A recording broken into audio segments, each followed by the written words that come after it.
दिन था पर रोशनी किसी अधजली बत्ती जैसी झपक रही थी। पहाड़ की पेशानी पर एक काला बादल आहिस्ता आहिस्ता घिरा, जैसे किसी ने थके हुए माथे पर भीगे हाथ रख दिए हों। दिन था पर रोशनी किसी अधजली बत्ती जैसी झपक रही थी। पहाड़ की पेशानी पर एक काला बादल आहिस्ता आहिस्ता गिरा, जैसे किसी ने थके हुए माथे पर भीगे हाथ रख दिए हों। फिर पहाड़ ने चुपचाप रोना शुरू किया।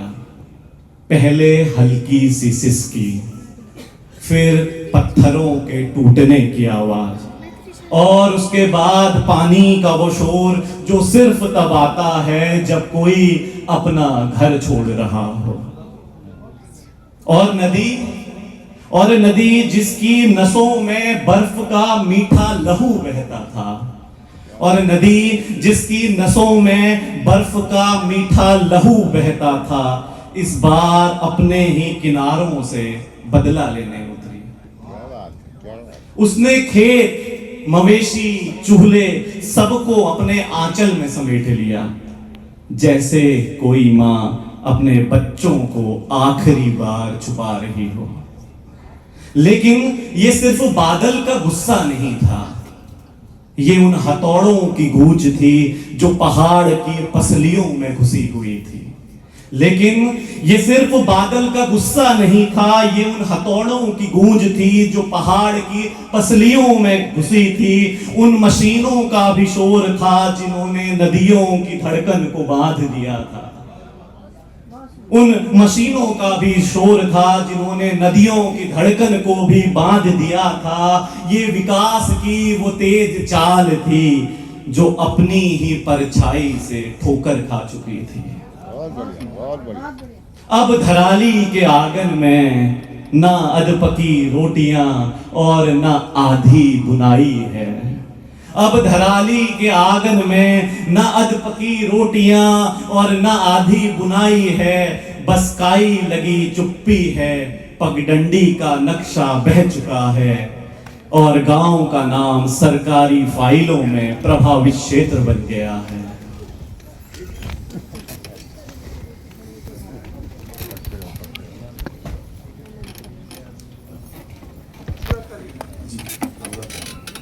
ये मेरा सौभाग्य है कि आदरणीय मंत्री जी के समक्ष भी मेरी बची हुई पंक्तियां मेरे को सुनाने का मौका मिलेगा, तो मैं शुरू करता हूं।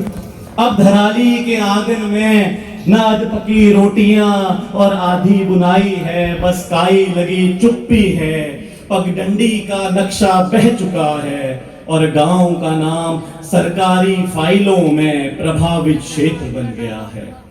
मैंने उस शाम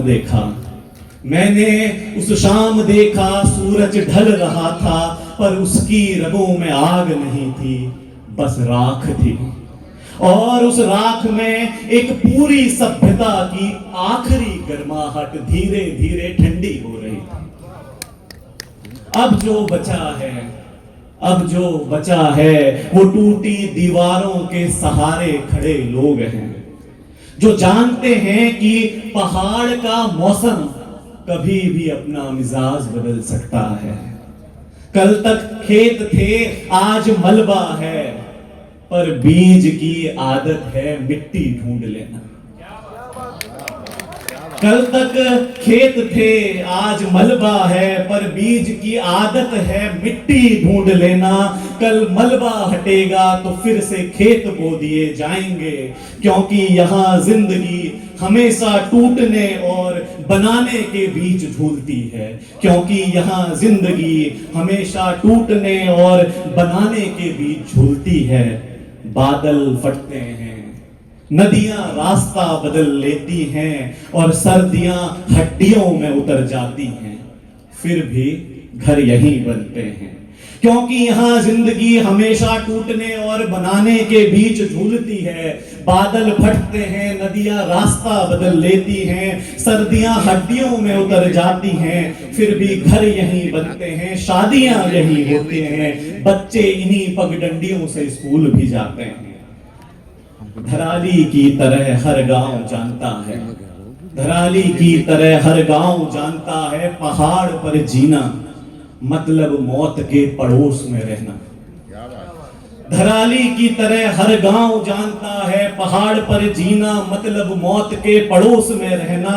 और फिर से सुबह उठकर मवेशियों को चारा डालना, पानी के घड़े भरना और आसमां को देखकर मौसम से एक और समझौता करना, और आसमां को देखकर मौसम से एक और समझौता करना। और अंतिम पंक्तियां हैं, क्योंकि यहां उम्मीद भी पहाड़ जैसी है, क्योंकि यहां उम्मीद भी पहाड़ जैसी है, भारी अडिग और हर चोट के बाद फिर से खड़ी होने वाली। भारी अडिग और हर चोट के बाद फिर से खड़ी होने वाली। बस फर्क इतना है कि पहाड़ की दरारें समय के साथ भरने लगती हैं। बस फर्क इतना है, पहाड़ की दरारें समय के साथ भरने लगती हैं, पर इन लोगों की आंखों में जो खालीपन उतर जाता है वो मौसम बदलने से भी नहीं भरता। जो खालीपन उतर जाता है वो मौसम बदलने से भी नहीं बढ़ता। फिर भी अगली बुआई के मौसम में वो बीज लेकर उसी मिट्टी में आ जाते हैं, मानो कह रहे हो हम अभी कहीं नहीं गए, बस यहीं इसी टूटे हुए पहाड़ के साथ धीरे धीरे जी रहे हैं, धीरे धीरे जी रहे हैं।